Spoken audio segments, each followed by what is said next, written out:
కృంగిన వారు అనేక మంది మనం చూస్తుంటాం. ఏ విషయంలో కృంగిపోతారు? శ్రమ కలిగినప్పుడు, శ్రమ సంభవించినప్పుడు కృంగిపోయిన వారు అనేక మంది లోపల మనం చూస్తుంటాం. అందులో పరిశుద్ధ గ్రంథంలో మనం చూసినప్పుడు శ్రమ దిన ముందు కృంగుని శాతగాని వాడు అగుదు అని ఉంది.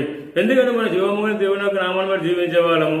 మనకంటే ప్రేమ యేసుక్రీస్తు అనేక శ్రమలు అనుభవించినప్పుడు ఆయన పిల్లలమైన మనము ఆయన వైపు చూస్తూ మనం నెమ్మది పొంది ఉండాలి. ఎందుకంటే ప్రభు యేసుక్రీస్తు నాకంటే ఎక్కువ శ్రమలు అనుభవించాడు ఆయన, కానీ నా శ్రమలు ఏ పాటివి అని చెప్పేసి మనము నిదానించి కొన్ని శ్రమలు బట్టి మనం ఆలోచన చేయలేదు తప్ప ఎట్టి పరిస్థితి కృంగిపోకూడదండి.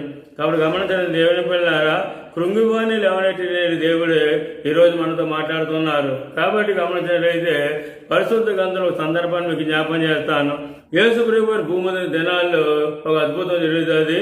అనేక కార్యాలు చేశాడు ఆయన, కానీ కృంగిపోతున్నటువంటి ఒక వ్యక్తిని ప్రభు యేసు